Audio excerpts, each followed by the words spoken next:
국회 발표는 이번 주가 두 번째인데요. 불러주신 이경 전 교수님 그리고 많은 이제 분들 감사드리고요. 그리고 그 축사 중에 탐지율이 낮다라는 어떤 얘기가 몇 차례 나왔는데요. 저는 오히려 탐지율은 낮지 않다라는 반문을 조금 드리고 싶고요. 이 부분은 이제 좀 차후에 한번 설명드려 보도록 하겠습니다. 그리고 이제 저는 이 금융기관 내에서 자금 세탁이 어떻게 일어나느냐, 무엇이 자금 세탁인가라는 부분하고요. 자금 세탁이 일어날 때 금융기관 혹은 이제 어떤 식으로 이런 어떤 데이터 정보셋을 활용을 할 수 있을 것이냐, 이런 화두를 한번 던져보려고 합니다. 우선은 그 금융기관에서 이제 자금 세탁이 일어난다라는 부분들은 이제 많은 기사를 통해서 좀 들어보셨을 거라 생각이 들고요. 우선은 이제 자금 세탁의 개요를 먼저 조금 설명드려 보려고 합니다. 그래서 이 자금 세탁이 발생하려면요, 우선 이 은행 금융기관 외부에서 그런 어떤 범죄 활동이 이제 진행이 되어야 합니다. 그래서 예를 들어서 제가 500만 원의 사기를 쳤다라고 가정을 해보면 이 사기를 친 행동이 범죄 활동이 되는 것이고요. 이 범죄 활동에 따라서 사기를 쳤던 금액 500만 원 이렇게 범죄 수익으로 이렇게 나타나게 되는 겁니다. 그리고 제가 이 500만 원을 갖고 이 금융기관에 이제 예금을 할 수도 있고 보험을 들 수도 있고 송금을 할 수도 있고 이런 어떤 금융 상품들을 서비스들을 이용을 하는데 이런 일련의 그런 어떤 과정들을 통해서 실질적으로 이 500만 원이 제가 사기를 쳤던 500만 원이 아니라 제가 갖고 있는 실제 제가 정당한 그 활동을 통해서 벌어들인 500만 원이었다라고 어떤 그런 저의 자금이다라는 것들을 이렇게 확인할 수 있는 확인하게 하는 그런 부분들이 자금 세탁이라고 합니다. 그래서 실질적으로 그러면 이게 자금 세탁이 아주 지금 이제 저희는 되게 테러, 확산, 되게 조직 범죄, 큰 이제 범죄에 초점을 이제 두기도 하는데 실제 조금 더 보면 법률적으로 이제 2022년 말에 한 116종의 그런 어떤 특정한 법률 위반 건들이 이런 자금 세탁을 정의하게 하는 그 전제범죄에 포함되어 있습니다. 그래서 특정한 어떤 법률 위반 활동을 하고 이 활동으로 인해서 벌어들인 범죄 수익을 세탁하는 행위는 이제 자금 세탁에 포함이 된다고 볼 수 있겠습니다. 그리고 저희가 이토록 왜 이런 어떤 자금 세탁을 잘 막아야 되느냐 이런 것들은 이제 다 알고 계실 거라고 저는 생각이 드는데요. 이게 아까 전제 범죄를 이렇게 저지르고요.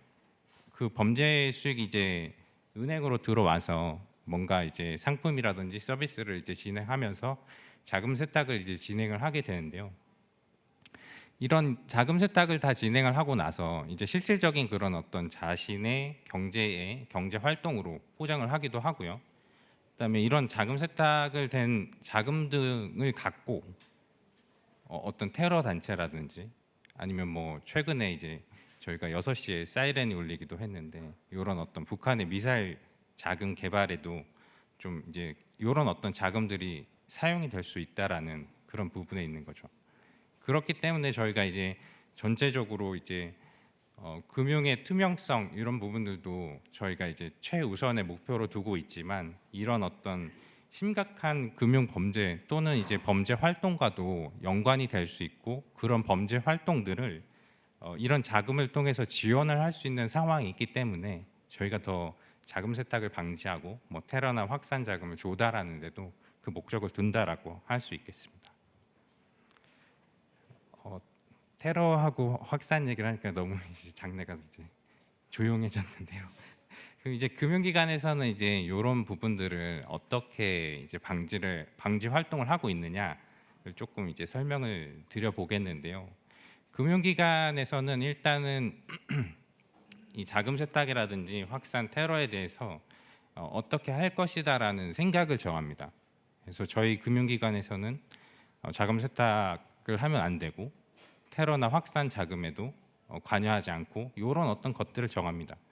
이런 것들을 저희가 이제 내부 규정이라고 하고요. 이런 어떤 규정이 정해지면 은행이 뭐 고객분들이 오시면 입금을 처리하고 송금을 보내주고 뭐 보험을 가입해주고 신용카드를 발급해주고 이런 것들을 하는데 이런 일련의 그런 프로세스에 있어서 이 자금 세탁 방지와 관련된 요건이 무엇이냐 이런 것들을 이제 저희가 정하고요.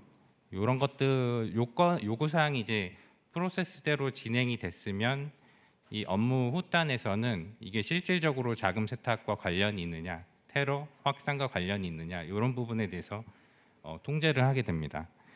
제가 오늘 말씀드리고 싶은 부분은 이 프로세스와 관련된 부분인데요. 왜 말씀드리려고 하냐면 이 프로세스적인 측면에서 데이터셋을 이제 가장 잘 좀 활용할 수 있는 기회가 될 수 있다라고 생각을 하고 있기 때문입니다. 그 프로세스를 조금씩 살펴보면요. 일단은 고객분들이 오시면 혹은 이제 그 카카오뱅크라든지 이런 것들을 하실 때 뭐 카카오뱅크 화면에서 그런 것들 보셨을 겁니다. 이름 입력하시고 주소 입력하시고 직업 입력하시고 뭐 전화번호 입력하시고 이런 것들을 보셨을 텐데 이런 것들이 다 하나의 그런 자금 세탁 방지를 위한 부분입니다. 그래서 고객분이 오시면 이 고객이 어떤 분인가를 확인하는 그런 절차가 마련이 되어 있고요. 그다음에 은행에서 어떤 특정한 외국환 거래를 진행을 할 때 그 외국환 거래에 대해서 사전에 스크리닝을 진행을 합니다.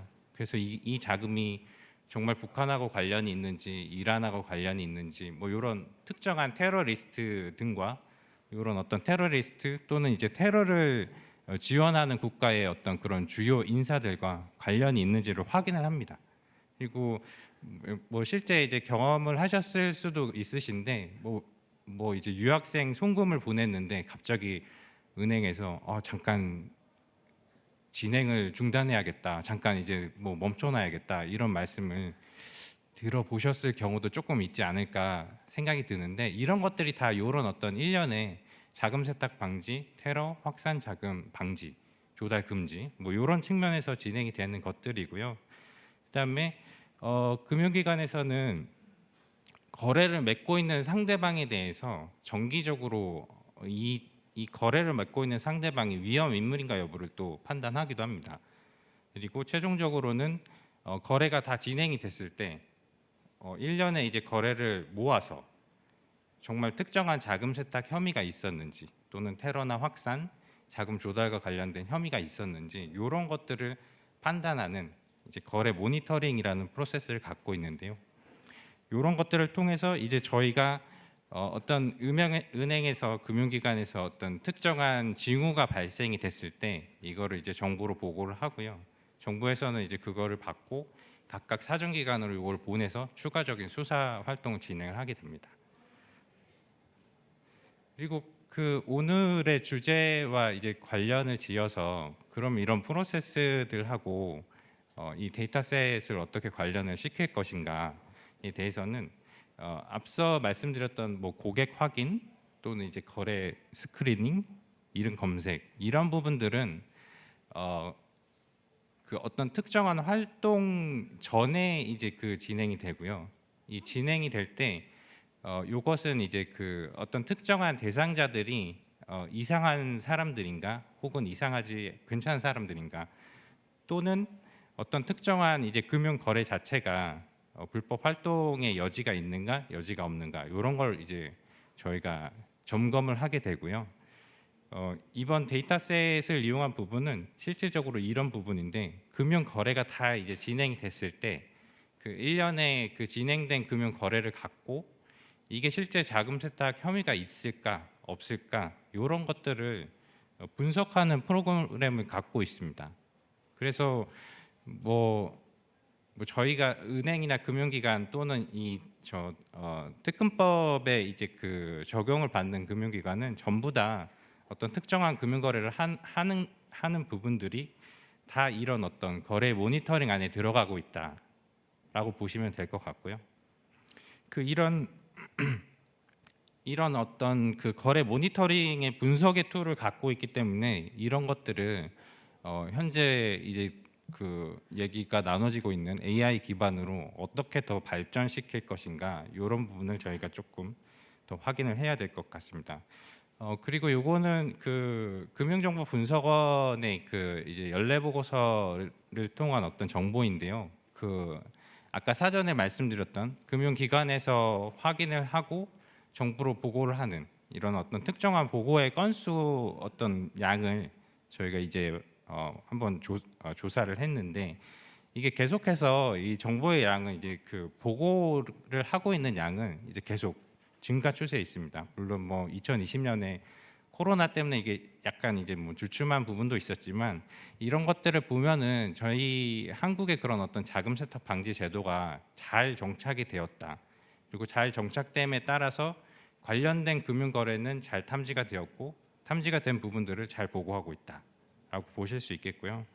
다만 이제 그 조금씩 더 어려워지는 부분은 이게 그 금융기관이 판매할 수 있는 또는 이제 사용하고 있는 그 상품이라든지 서비스의 어떤 범위나 그런 개수들이 점점 이제 증가하는 그런 상황에 놓여 있고요. 이런 것들이 점점 증가하다 보니까 저희가 1년에 그냥 일반적인 금융거래 또는 이상거래 탐지 시스템만을 갖고서는 이런 신상품이라든지 서비스 혹은 채널 뭐 이런 것들을 이용하는 그런 어떤 다양한 복합적인 그런 이상 거래에 대한 확인이 조금 어려운 부분에 있습니다. 왜냐하면 저는 이제 그 가상화폐를 좀 하나의 예로 들고는 있는데 이 가상화폐가 이제 그 가상화폐의 구조적인 상황으로는 이제 실제 혼자서는 이제 그 송금을 하거나 받지 못하는 이런 상황이 있습니다.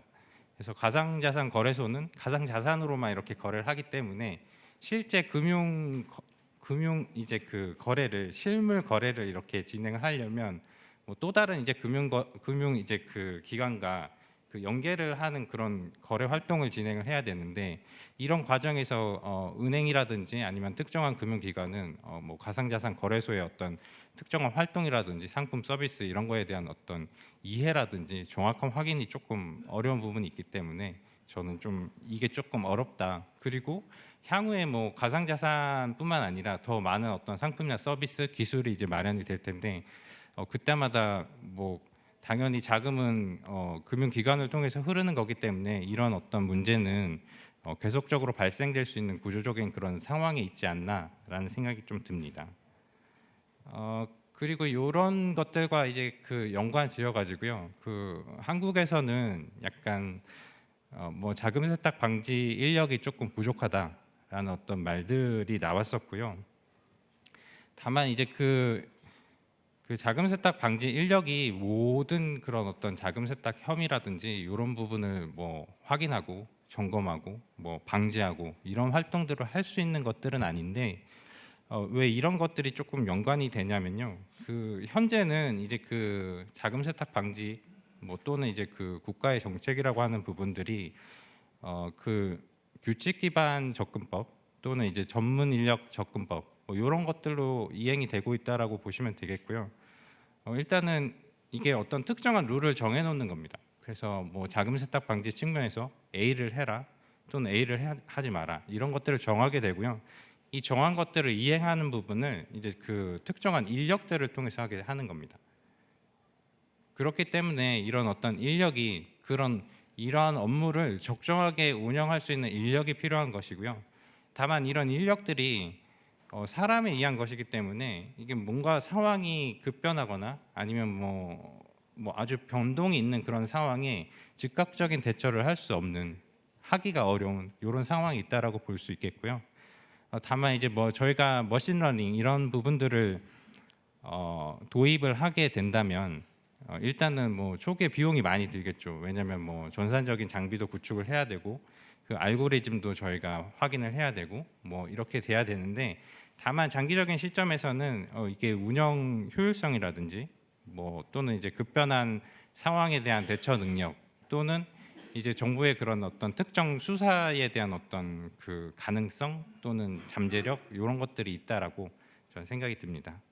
그리고 앞에서 말씀드렸는데 그래서 이런 그 금융기관에서 또는 이제 정부에서 탐지율이 낮다라고 하기보다는 이게 탐지는 잘 됐는데 이게 건수가 이제 너무 많아지는 그런 상황이 있다 보니까 이런 부족한 인력을 갖고 이거를 다 적시적소에 처리하기가 조금 어려운 그런 상황에 있지 않을까라는 생각이 좀 듭니다.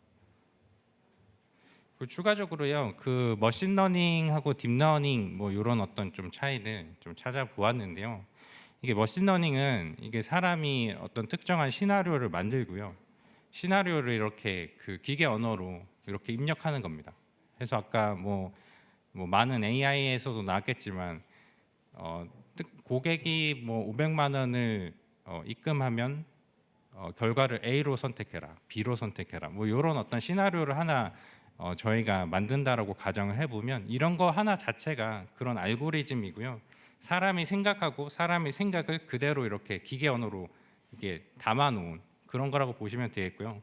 그 딥러닝 같은 경우에는 물론 이런 알고리즘의 그런 어떤 입력은 있겠지만 이런 알고리즘을 바탕으로 기계가 스스로 학습을 하는 그런 상황이 이제 놓이게 되는 겁니다. 물론 이제 뭐 머신러닝, 딥러닝 모두 다 그런 AI의 그런 범주에 있겠지만은 저는 이제 뭐 좀 오래된 이야기이긴 한데 그 바둑으로 이세돌 구단이 그 딥마인드한테 한번 이기지 않았습니까? 그런 것들을 조금 생각해 보면 정말 사람의 필적할 수 있는 그런 지능을 갖고 있게 되고, 아까 저희가 계속 얘기를 나눴던 이게 사람이 부족하고 자금 세탁의 위험은 증가하는 이런 상황에서 어느 정도는 이제 그런 AI 기법의 그런 기술이라든지 아니면 새로운 방향성이 좀 자금 세탁의 위험을 좀 방지할 수도 있지 않을까라는 어떤 생각을 좀 해보게 됩니다. 그리고 저는 마지막 그 제언이고요. 일단은 이제 한국 같은 경우에는 무엇보다도 저는 그런 배경이 상당히 이제 좋은 국가인 것 같습니다. 저희 이제 SC 은행 같은 경우에는 60여 개 국가에 이제 진출을 해 있는데요. 거기에는 이제 뭐 미국도 있고 영국도 있고 홍콩, 싱가포르, 뭐 중동 등등의 국가가 있는데 솔직히 제가 개인적인 그런 어떤 견해를 갖고 보았을 때는 어떤 금융을 다루는 이런 기술이라든지 운영 체계라든지 이런 부분에서는 한국이 결코 뒤떨어지지 않았다라는 생각이 들고요. 다만 이제 차이가 있는 부분은 자금 세탁에 대한 어떤 사상이라고 생각을 하거든요. 그리고 당연히 뭐 미국이라든지 영국이라든지 선진국들은 더 우선해서 이런 부분에 대해서 고찰해 보았고, 이런 거에 대한 어떤 실질적인 목적이라든지 결과에 대한 생각이라든지 이런 것들이 있기 때문에 더 이 어떤 자금 세탁 방지라든지 이런 부분들이 더 효과적으로 잘 운영이 되지 않았을까 이렇게 생각합니다. 다만 현재 시점에서는 이런 어떤 AI 기술을 통해서 자금 세탁 방지를 혁신적으로 좀 설계할 수 있는 과도기에 있다. 그리고 한국도 이제 시작할 때이다라고 생각합니다. 발표는 여기서 마무리하도록 하겠습니다. 네, 감사합니다.